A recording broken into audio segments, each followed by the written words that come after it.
From the heart of Dubai, where tomorrow is being built today, to the world. Welcome to the CTO Show with Mehmet. Here, we redefine technology and reimagine possibilities.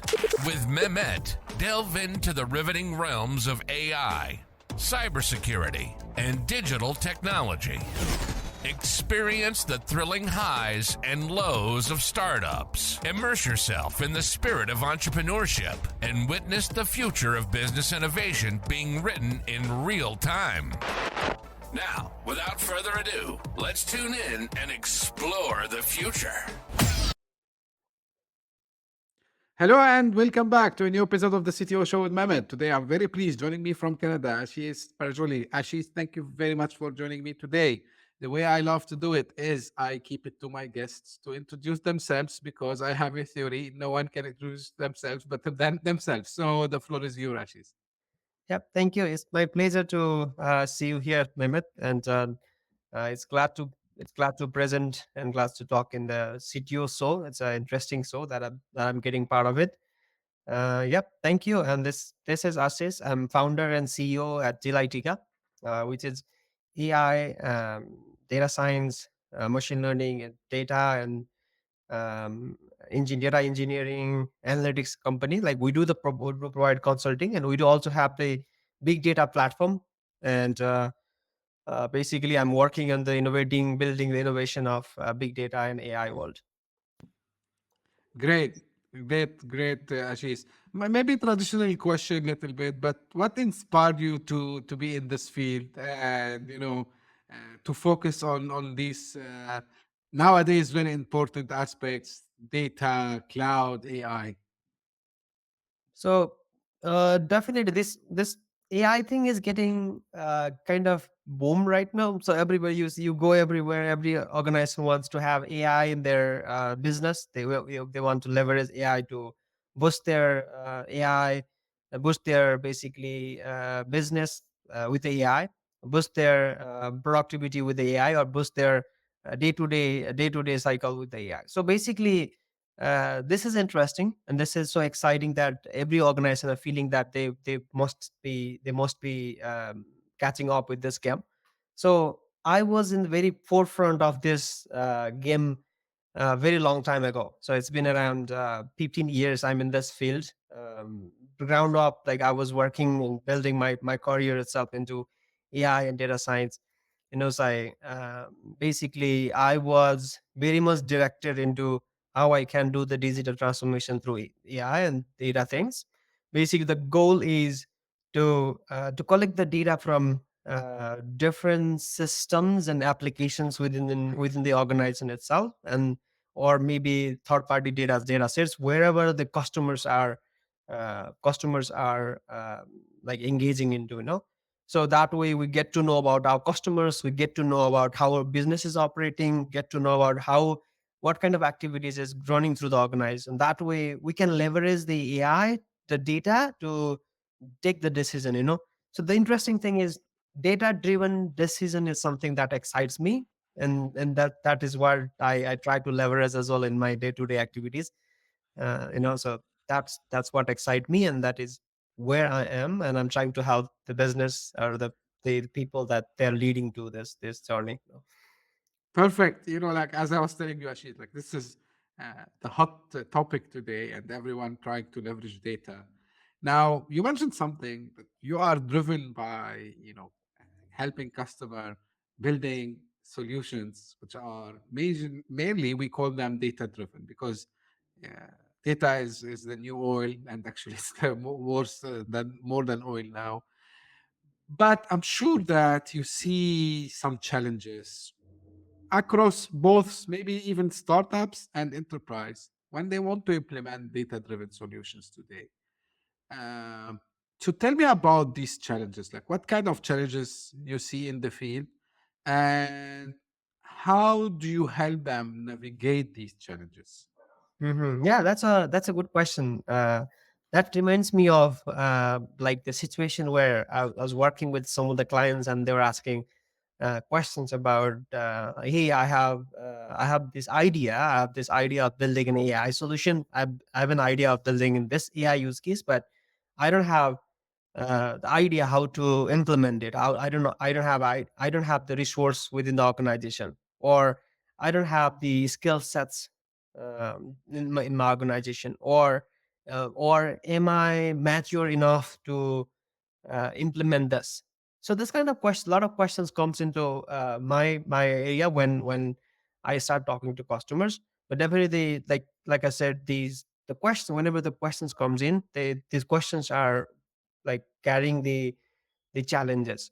So the challenges definitely is the first thing, like I shared, is the skill set or the ideas that organization would like to have. Yes, they do have the data. Right today, I was talking with one of the customer. It was a banking, and they have like terabytes of data running in the organization.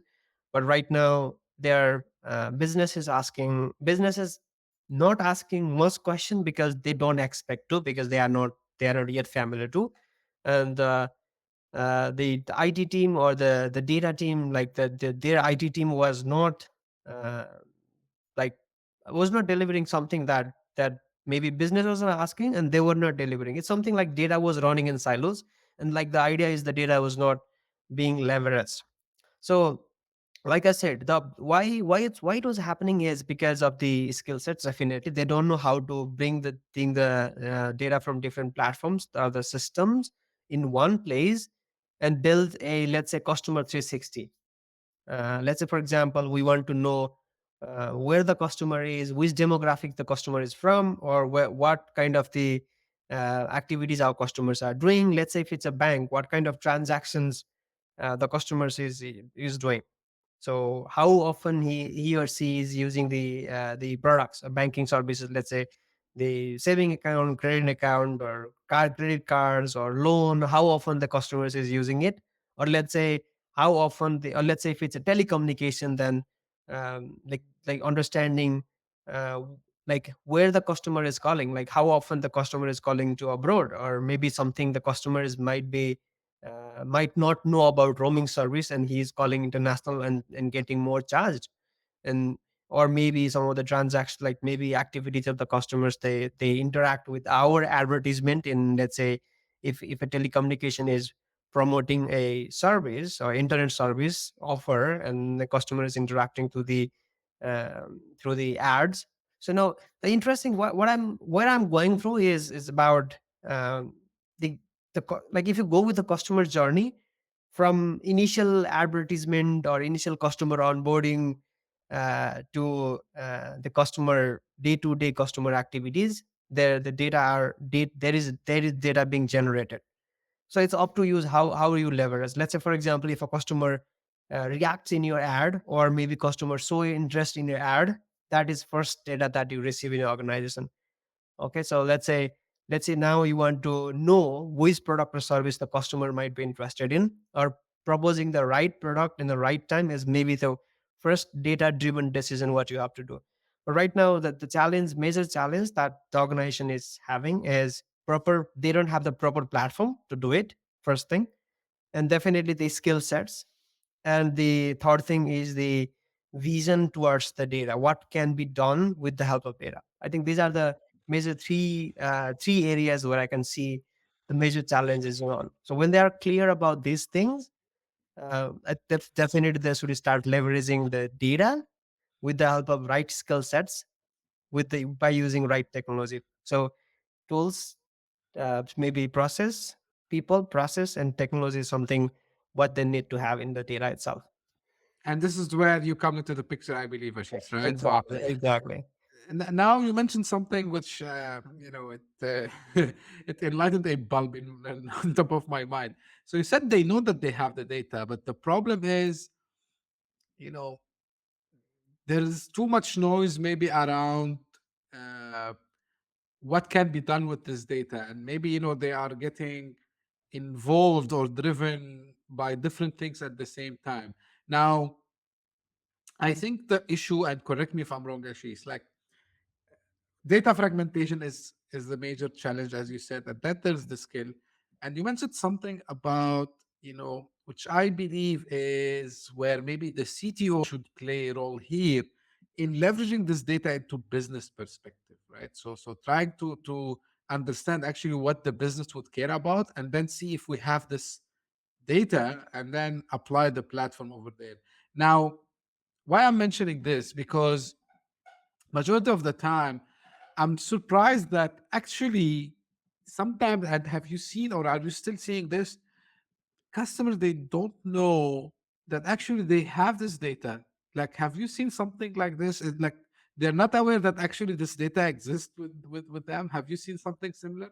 That's a very much good question, because like in organization, like data on the top of data, it's something what we call the data glossary. Something definitely people, if the organization, most of the organization, like I said earlier, they don't even know what data they have. Like, right, like you said, like it's a major challenge, and they don't know how it can be leveraged or what can be done with this data available in an organization. For instance, um, let's say, for instance, in telecommunication, if they have, let's say, the CDR files.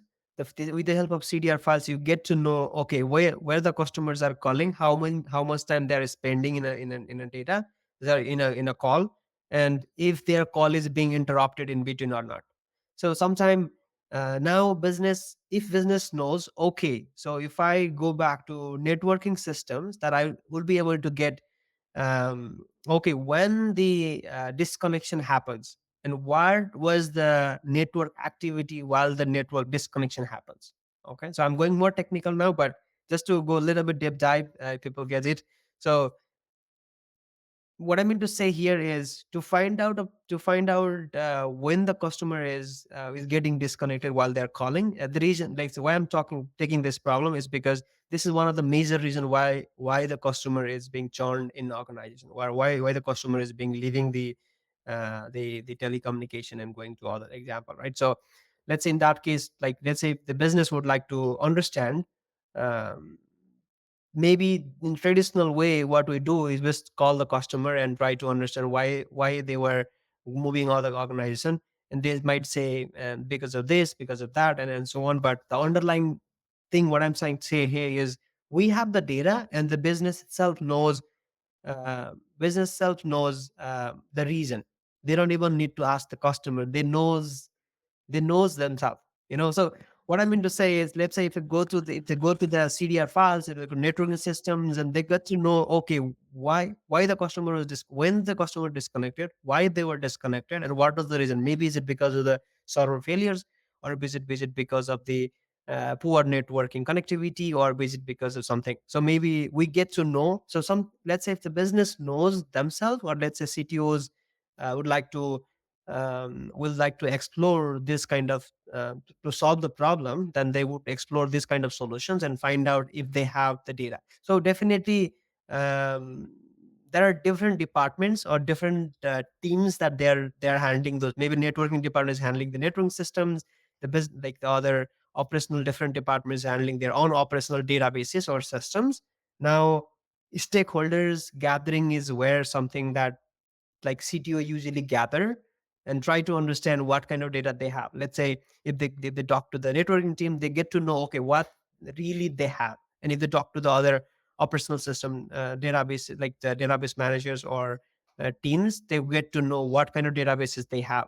And the CTO is really is a is a is an interesting position where, like, that guys would be as a mediator or a liaise between the business and the real technical teams. So you should be able to translate the business acronyms or business requirement to the technicalities, or technical to the business. So that way he get to collect, okay, what is the business problem, and how can I solve, and to solve this problem, where I can find the data. So connecting stakeholders is definitely the CTO's key things that I can say here to tackle that challenge.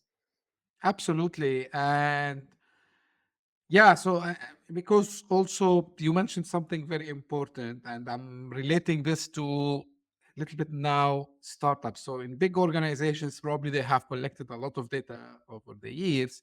Maybe they will still have like some missings here and there, and then of course, they will implement data collection points to get that data.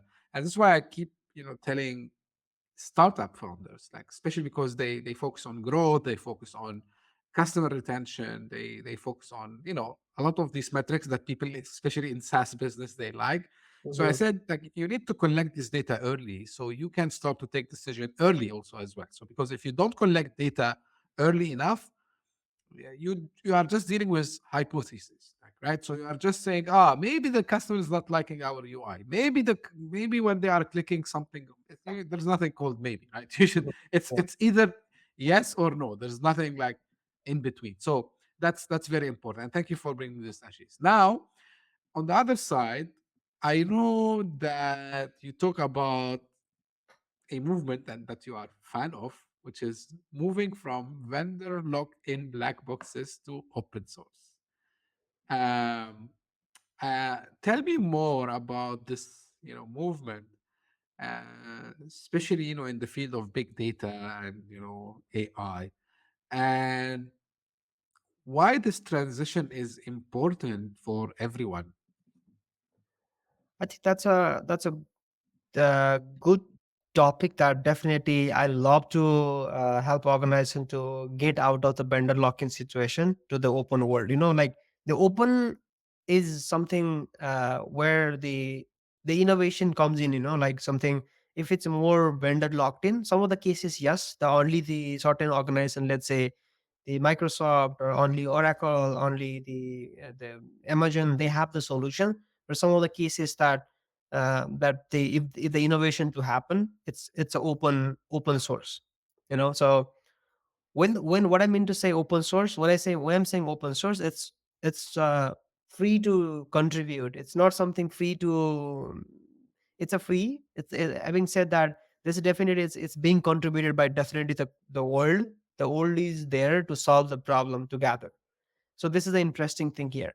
So when I say open source, this is where the innovation happen. When I was already saying that the innovation we start happening when they have the open concept. So let's say in organization, most of the organization that I see, Mehmet, is the that they have a platform, but it's a black box to them.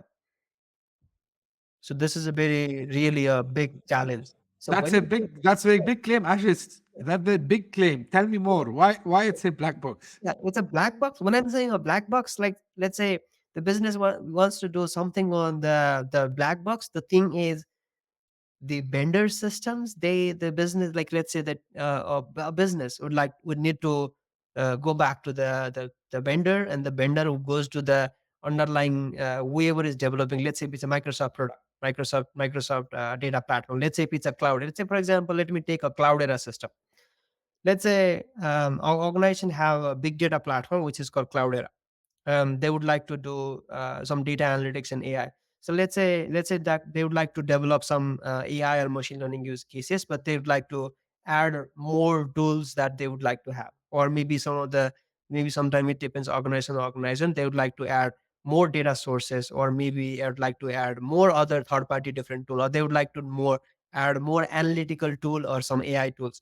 Then they need to go back to the Cloudera, and the Cloudera need to let's say um, look back, and they will say, okay, this is in my timeline, because the organization don't know about the platform itself. They know nothing. I mean, they have no luxury to customize the platform because the business doesn't know. So now they ultimately need to tell to the Cloudera, hey Cloudera, I need to do something. And what Cloudera says, okay, you can um, if okay, this is an interesting feature, let me take it to my team and I'll get back to you. And they say they will check into their timeline, and the timeline should be next quarter or next year, or maybe within 3 years. I mean, some of the features they might have in a roadmap, and they don't allow you to develop. They don't build it for you, just for you quickly. They might be collecting some more feedback from other customers and then building it. So when I'm saying black box, like the black box is something that you don't know how it's built, or that you can customize it. So This is situation happening even with the Oracle. There are sort of data platform from the Oracle. There are data platform from Hitachi, and there are some other organizations that they have their own big data platform. The thing is, it's a black box. Having said that, you don't have control over. Well, you have to live. You only have luxury to use whatever the tools that they're providing, and the features they are providing. Let's say if you have to add more features or add more requirements or more use cases, then sometimes you might stuck with some specific use cases in your organization that you need. Then you have to ask the vendors, and the vendors wait ask you to wait for a year or so, which is what's really terrible in the cases. And I've seen, I have worked with so many customers in the Middle East and Asia region and North America region that they're moving away from the vendor locked in situation. Let's say, for example, Cloudera, Oracle, they are removing Cloudera, Oracle, and those systems to the open source world, because ultimately the feature wise, functionality wise, it's the same tools. What they are offering is the same packaged and more wrapped version of those solution, and they're giving you no luxury to customize. So this is happening a lot. And other interesting thing is that they're charging so much high subscription cost, yearly cost, that you can't get rid of. Imagine that you have a data analytics initiatives, and you start building use cases. You start using your big data platform. Big data is really used, and you have to scale up going forward with many use cases that you develop. The worst thing is, the more you scale up, the more you have to increase the server, the more you have to increase the resources, and so on. Like ideally, most of the vendors, they charge you per node or per core basis. So having said that, the more compute power that you start increasing, the more prices that you're paying. So most of the organizations are put like getting into this trap. So that I'm trying to help. Like me, there are a lot of people that in the market right now, that they're supporting open source, supporting the like customization of the open source, and then developing them and then giving them the solution so that the total cost of ownership is low. So if they calculate the total cost of ownership for 5 years, then the TCO with the other vendor systems versus the TCO with the customized open source platform is really high. And not just a TCO, it's also about the innovation. So their team is free to develop that they want to. That the team is free to innovate with some interesting feature, something interesting uh, implementation, or something interesting customization Mhm. that they can develop. So this is how they foster the. So ideally, the reason I'm taking this word is because most of the corporate world are dependent on vendors. So having said that, the employees, that the technical team that within the organization are mostly, that's the sad part of it, but I was also part of it in the past. That the sad part is that the organization is only dependent on vendor. Having said that, the employees, that the technical team within the organization is just assessing the vendors most of the cases. So Mm. that's the worst part of it. That's the sad part of it. But that to So break this silo, that they definitely should let or encourage the open source. Yes, Mehmet. yeah, I just like this is very interesting. Now, someone, of course, like I don't have a say, for now on this topic, but someone might say, yeah, but these systems, they have been proved in the field for some quite time now. Second thing, the support, because uh, but I gotta relate to something else now regarding, so support. They will worry. Okay, so if we're gonna do, you know, or rely on an open source solution, so we're gonna provide the support for this. Now, of course, another one might say, hey, but this is the same thing that happened with operating systems back in the days. So during the 2000s, when people started to shift or to move away from the proprietary operating systems to more the open source world, like the Red Hats of the world, and the Ubuntu's of the world, which is now runs probably majority of our infrastructure on the global level. This has succeeded.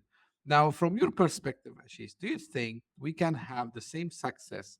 And of course, that doesn't mean that these systems will not be used. And I think you would agree with me. There will still some use cases if the customer knows that they don't have much customization needed and they need something quick out of the box that they can deploy immediately, yeah, probably. But yeah, to your point, if they need some customization, do you think like we have the same situation that we saw when people started to move away from closed proprietary operating systems to now we are living in the, in the world of the AIs and the big data? Do you think it's the same thing? Yeah, I completely agree on that. You really correlate to the interesting concept that was really successful in a time, and this is a synonym to that. So definitely, like you're saying, that you really touched up into one point that there's sometimes organization just need just need something that they don't care about here and there, or they don't have any implementation expectation in several years. Then they might go with the proprietary system, yes, definitely. But in cases where they would like to have the team to grow, or they would like to have these days, like most of the organization, that they would like to be self-sustained themselves. Definitely, they need to depend on vendor. They need to bring on board the consultants. They need to bring on the IT companies to help them. But they would like to be self-sustained, at least in a way that they understand what they are implementing, and at least they would like to have this platform that they understand, they can control off, not something that it's a black box. Somebody, hey, I will give you a server and just deploy for me, and I don't want to worry about you take care of the support, take care about everything. I just need to implement, and sometimes I ask you Right. to do things and you say wait for months. Then that is something blocking most organizers. But like you were saying, definitely this is also a game changing thing. And even this is happening in a lot of cases, Mehmet. Like something in a bank, there is a open banking concept.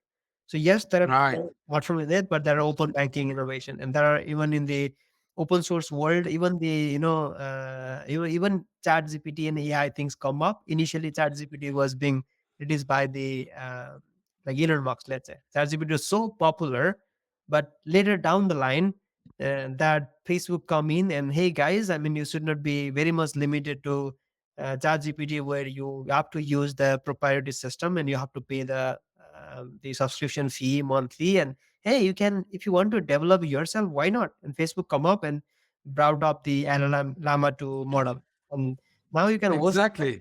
customize it, and you can build. Right? I mean, this is where the innovation starts. You just read my mind, Ashis, actually, because I wanted to tell you. And first of all, because here I'm relating to where you started, the skills. So here, where consultants like yourself, and many others will come into the place to implement and support this open source. And because I was about to ask you about the AI, and you mentioned the llamas, and it looks like even these large language models are going the same way. And probably by the time now we're airing this, it's like early May, and people remember 2 months ago when there was a case, Elon Musk versus OpenAI, and he was asking them to open source actually the LLM, which I think he did for Yeah, Grok, yeah, right?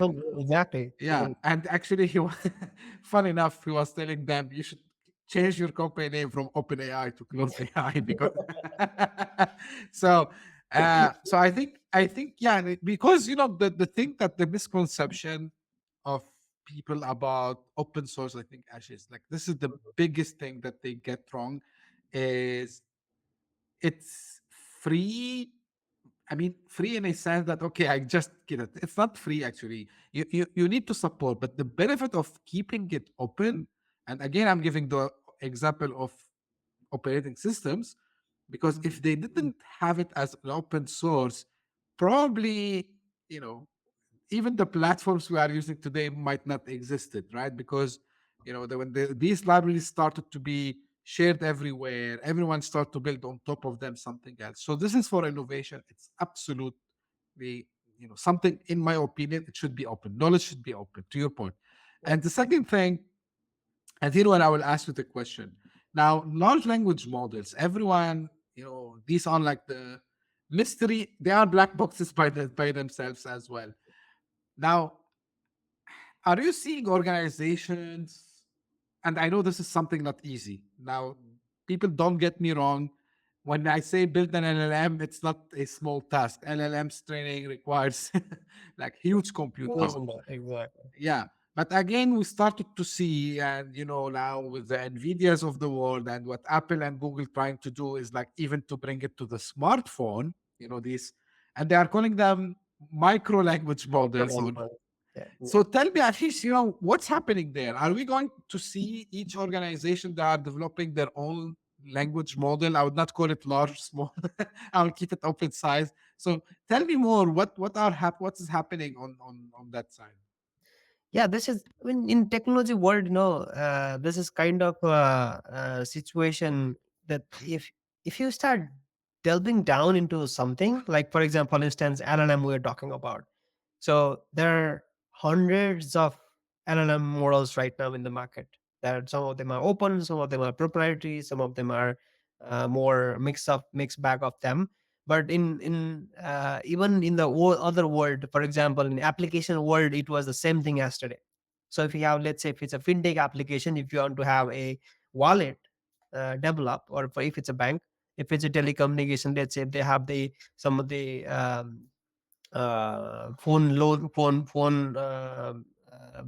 roaming systems, and so on. There are some of the systems that in the application world yesterday, it was also the case that if you go in the market and in the Google and try to find out an application, you'll find out something, most in some of the interesting projects, that you find out hundreds of similar kind of projects, hundreds of similar kind of the tools. The only difference is something a little bit, and maybe some of the platform has some additional features, some of the platform has some more feature, less features, and so on. That you see the market that they're being a uh, like the IT consulting partner to the organization, that we are the one there to select the best out of those tools. Okay, which does feed the right context. So which does feed the right of those tech tools and technology organization have, or which helps to solve their problems. So basically, we are the one there for, and definitely this is one of the challenging in the organization right now. Definitely, this is good that every organization or every individuals or research organization, and they're contributing themselves towards these products and solution in the market, and at least one another, they're bringing something new. and and Yeah. and where we come in, and we will find out, okay, this is the best suited for you. Okay, you go with this model, you go with this model. And it is same thing happening in the data engineering world, like we do the data consulting as well. We do have the big data platform, and even the open source that we were talking about earlier. So it's not about something that we just plug and play a few open source tools in the market. So there are, like I said, there are thousands of tools having the same features.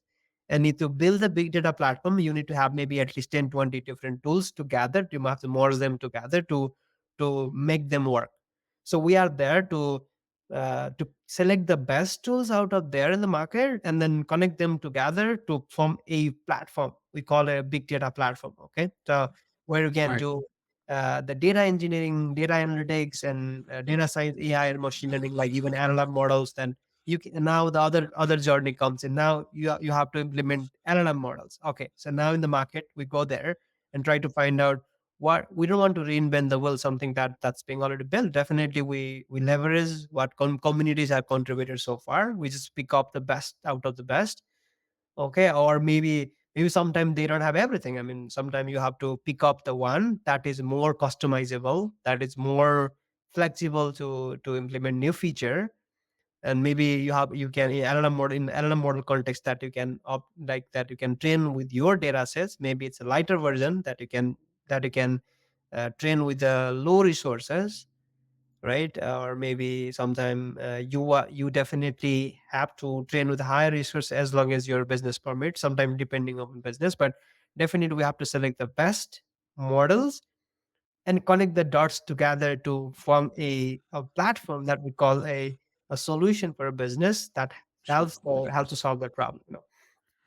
Absolutely, Ashish. And just one also point so I don't get misunderstood. So, of course, especially because we target entrepreneurs and founders also. So don't get me wrong when I say about the open source, because still there are many ways you can, you know, built some commercial applications on top of open source. And just to give people an example, again, from not this time, not from the OS, I'm gonna give it from the web. So I just fact checked my numbers and I was right. So today, as per the time of recording of this episode, 43% of the websites globally runs on a platform everyone knows called WordPress. Mhm. Though both WordPress, they make money, of course. I mean, Automatic, which is the main company, and they created an ecosystem of plugins, templates, a lot of things that complement this platform to have something commercial. So when we say open source, and I'm talking here from a pure a little bit entrepreneurship or entrepreneurial perspective, startup perspective, don't get me wrong. I'm not saying when it's open source, it means free. It doesn't mean free. So, of course, Exactly. contribution is, yeah, it's like kind of a donation kind of thing if you want to think about it this way, but you can still commercialize it and actually people will pay for it. And just I'm giving example from, we gave the examples from operating systems. It came to my mind, of course, the web. And actually, guess what? And like the programming language, they are by themselves also like open source, and the libraries are open source. Guess what? I find another interesting statistics just now Mhm. is close to 79% of the websites, they run on PHP and MySQL. And Oh, MySQL is, which is data actually. It's a free database, right? It's an open source database, right? So this is why to get that, just so no one misunderstand us, Ashish. Like when we say open source, mhm. it's actually democratizing the access to the technology, because you mentioned this, being able to integrate it with other solutions out there. Let's say you want to build an API on top of that solution. So you want to feed from, to your point, you gave a lot of examples of the telcos and the banks. So I Mhm. want to connect my, I don't know, customer experience application, which collects data. I want to connect it with my CRM system somehow. So I need this integration. So that become much easy, unify the data in one single platform. And I think this is what, Ashish, you definitely explained to us very, very well. Now, I want to, ask you, a little bit about the collaboration with the community. Like, it's something I know you also believe in it. So how do you foster collaboration among startups, enterprises, and tech community to drive innovation? Tell me like a little bit, maybe a story, and then we'll be close to finishing. Yeah, definitely. So the collaboration, it's something definitely. It's an ecosystem. Without an ecosystem, like it never runs, right? So definitely to run the ecosystem, there should be something, a factor that should be propelling this these initiatives. For instance, there is an like let's for instance it's LLM model, right? Llama model. So Facebook initiated it, and they're contributing from the back end with their some of the engineers, or maybe there could be some of the other solutions in the market that you see. Even individual is creating an open source project and like living the market. But now it comes to the contribution from the communities. Now communities should be driven by few things. One, usually sometimes the organization themselves, they promote or they support the solution because they feel the value in it. Something big organization that we see. But in general, if we see most of the cases that it's being driven by the community itself when they see the value in the product. Let's say if they see a open source systems, that the open source systems does have a feature which is not available in the other proprietary systems, or it's too expensive to find in the other proprietary systems. Maybe sometime like even you touched upon the founders earlier. So let's say not all the founders have initial that much of budget to pay to the SaaS softwares, or maybe to pay to the systems, because sometimes the SaaS softwares like ranging from few bucks to thousands of dollars. Like they would not be able to afford that. Even the big organization like telecommunication bank, that they don't have that much of budget to take into the risk, to go to the platform, right? Sometimes, so this kind of scenario happens. So that's why they would like to do some kind of POCs or proof of concept, or they would like to go in productionization. They would like to customize it and then to go to the production, or they would like to go to the directly to the production with the open source features available. So it's about, it's definitely something, a contribution. It's an also way of giving. Some of the people or organization, they just use it and forgot it, but some of the organization, they use it, leverage it, improve it internally, and they would like to contribute back to the community. And some of the cases, like you're saying, propellers, like big giants organizations, sometimes they see interesting feature in the market, they would support the community by contributing some donations, or maybe some events happening, some like making some hackathons and so on.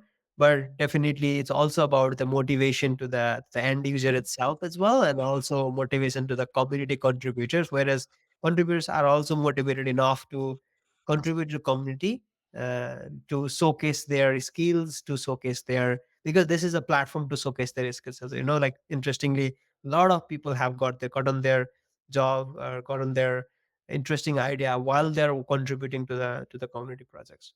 But interestingly, while saying that, like when you were touching on the earlier topic, they when any customers or any founders, let's say, if any founders or any startup founders or any business that they are trying to build the big data platform, it's important to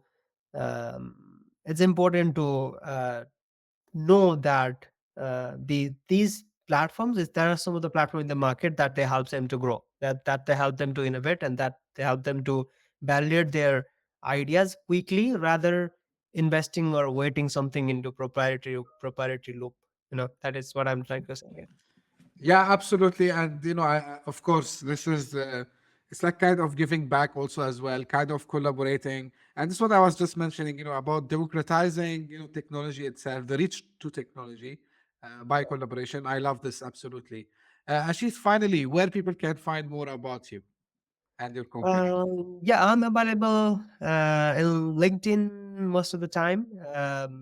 Ashis first name dash Parajuli in LinkedIn slash Ashis Parajuli. Or so ideally, like, definitely for more about DLytica, definitely can find more in www.dlytica.com. The spelling should be on the screen as well. So DLytica.com. They can find my website, and they can find me on LinkedIn. Definitely would love to uh, talk more about how we can like help each other, to have to grow. Ultimately, it's an ecosystem here as well. It's an ecosystem. Think about ecosystem, Mehmet. Like, when I'm saying something to your viewers here, um, like, it's about, if they come to me and share their problem, and you are helping me, or we are helping us to connect together. It's an ecosystem. See, we are solving each other's problem here. We are Hun- contributing, right? 100%. Right. 100%. This is why this podcast exists actually. It's to be able to connect. And if you see, our motto is insights, ideas, and innovation. So this is what I aim, is to inspire people, giving them insights, giving them sometimes ideas, connect them with someone who might together work on the next big thing. So this is the whole goal. The goal is making the CTO show a community, I would say, an ecosystem by itself that can connect on a global level. And thank you, Ashish, really, for being with me today. By the way, the links you just mentioned, they will be in the show notes, so they don't need to search much. I will make their life easy, so you can find the links in the show notes. And again, actually, really, I enjoyed the conversation. Like, these topics are, uh, beneficial for everyone, for business, for founders, for everyone, because it's the topic of the of today. And I think it's gonna stay with us for some time now. Data, AI, and big data, especially as well. So these topics are very important, and it's good that you shed some light today with us here today. And this is finally for the audience. If you just discovered this podcast by luck, thank you for passing by. I hope you enjoyed. If you did so, please subscribe. We are available on all podcasting platforms. And don't forget to share with your friends and colleagues. And if you are one of the loyal followers who keep coming and keep sending me their notes, comments, suggestions, thank you very much for doing so. Keep sending them. I read them all. And please also, if you want to suggest anything, don't hesitate. You know where to find me. I'm more active on LinkedIn, so reach out me there. And finally, I repeat this every time, and I was telling Ashish now, this is an open platform. If you have an idea, you want to share it with the rest of the world.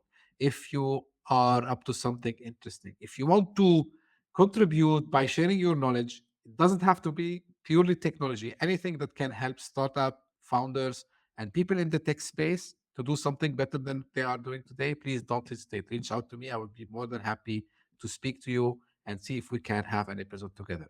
Thank you very much for tuning in. We'll be again in a new episode very soon. Thank you. Bye-bye.